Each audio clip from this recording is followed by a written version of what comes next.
భాగ్యనగరం వణికిపోతుంది. ఆకాశానికి చిల్లు పడిందా అన్నట్టు దంచి కొడుతున్న వానలతో హైదరాబాద్ వణికిపోతుంది. ఎటు చూసినా వరద నీరు, మునిగిన కాలనీలు, తెరిచి ఉన్న నాలాలలో పడి గల్లంతవుతున్న అభాగ్యుల ప్రాణాలు. ఇది విశ్వనగరంలో వానాకాలం వస్తే కనిపించే భయానక దృశ్యాలు. అయితే వీటన్నిటికీ మించి ఉప్పల్ నారపల్లి ఫ్లైఓవర్ ఇప్పుడు అక్షరాల నరకానికి కేర్ ఆఫ్ అడ్రస్ గా మారింది. 8 ఏళ్లుగా సాగుతున్న ఈ ఫ్లైఓవర్ పనులు ఇప్పుడు వర్షాకాలంలో స్థానికులకు, వాహనదారులకు ప్రాణ సంకటంగా మారాయి. రోడ్లపై భారీగా నిలిచిన వరద నీటిని చూస్తే ఇది జాతీయ రహదారా లేక చెరువా అన్న అనుమానం రాకమానదు. దసరా కల్లా ఫ్లైఓవర్ ప్రారంభిస్తామన్న మంత్రి కోమటిరెడ్డి మాటలు ఏమయ్యాయి? ఉప్పల్ రోడ్లపై మోటార్లు పెట్టి ఎత్తిపోతులు ఎందుకు చేయాల్సి వస్తుంది అనేది ఇవాల్టి పాయింట్ ఆఫ్ వ్యూలో చూద్దాం.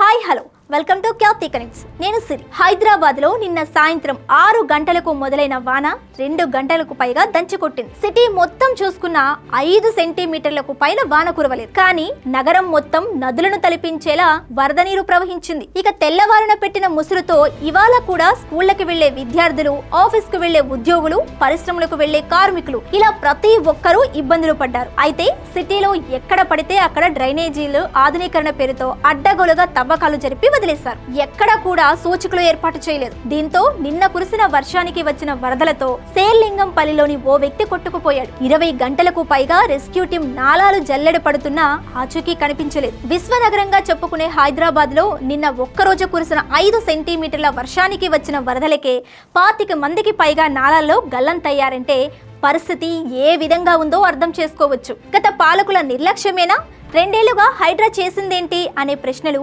మరోవైపు వినిపిస్తున్నాయి. అదేవిధంగా ఉప్పల్ రోడ్లపై ఇప్పుడు వింత దృశ్యం కనిపిస్తుంది. భారీ వర్షాలకు ఉప్పల్ నారపల్లి మధ్య అసంపూర్తిగా ఉన్న ఫ్లైఓవర్ కింద వరద నీరు నడుము లోతుకు చేరుకుంది. డ్రైనేజీ వ్యవస్థ పూర్తిగా ఫెయిల్ కావడంతో గత్యంతరం లేక బాల్దియా అధికారులు భారీ మోటార్లు పెట్టి ప్రాజెక్టుల్లో నీటిని తోడినట్లు రోడ్లపై ఉన్న నీటిని పక్కకు తోడిపోస్తున్నారు. పనులు ఎటూ సాగక అటు ట్రాఫిక్ తోనూ ఇటు వరద నీటితో ఈ రూట్ లో ప్రయాణించే లక్షలాది మంది వాహనదారులు కళ్లు తెరుస్తున్నారు. వాహనాలు మధ్యలో ఆగిపోయాయి. ప్రాణాలు అరచేతిలో పెట్టుకుని ప్రయాణిస్తున్న దుస్థితికి ఎవరు బాధ్యత వహించాలి? సరిగ్గా ఇక్కడే ప్రభుత్వాల నిర్లక్ష్యం ఎంత దారుణంగా ఉందో కళ్లకు కడుతుంది. జూలై 2018 ఉప్పల్ నారపల్లి ఫ్లైఓవర్ కు శంకుస్థాపన జరిగిన సంవత్సరం అది. అప్పటి నుంచి ఇప్పటి వరకు అక్షరాల 8 ఏళ్లు గడిచిన ఫ్లైఓవర్ పిల్లర్లు కూడా పూర్తి కాలేదు. ఈ జాప్యానికి కేంద్ర రాష్ట్ర ప్రభుత్వాల మధ్య సమన్వయ లోపమే కారణమన్నది పచ్చి నిజం. ఫండ్స్ లేవని ఒకరు, పనులు చేయడం లేదని మరొకరు చేసుకుంటున్న రాజకీయ కుస్తీలో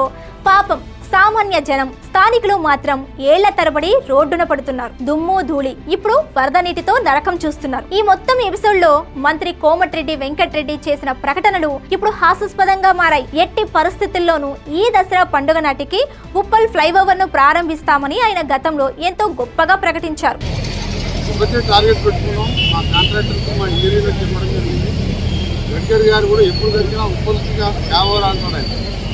అంత ఇంట్రెస్ట్ దీన్ని వచ్చే దసరా లోపే ఓపెన్ చేయాలని, దసరా నాటికి దీన్ని ప్రజలకు సౌకర్యం కలిసి దీన్ని ఓపెన్ చేయడం జరుగుతుందని చెప్పి మీ ద్వారా ఇక్కడ ప్రజాధికారి తెలియదు.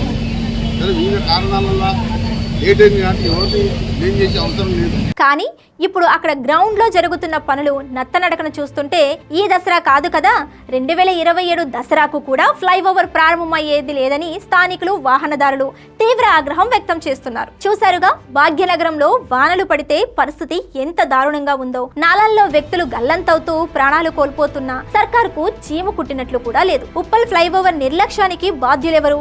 మోటార్లు పెట్టి రోడ్లపై నీళ్లు తోడే పరిస్థితి నుంచి నగర ప్రజలకు విముక్తి ఎప్పుడు? 8 ఏళ్ల ఫ్లైఓవర్ వనవాసానికి ఎండ్ కార్డ్ పడేది ఎప్పుడు? ఎంతమంది ప్రాణాలను హైదరాబాద్ వరదలు పొత్తన పెట్టుకోవాలి? అలా జరిగితే కానీ ప్రభుత్వం స్పందించదా? చూడాలి. మరిన్ని అప్డేట్స్ కోసం చూస్తూనే ఉండండి ఖ్యాతి కనెక్ట్స్.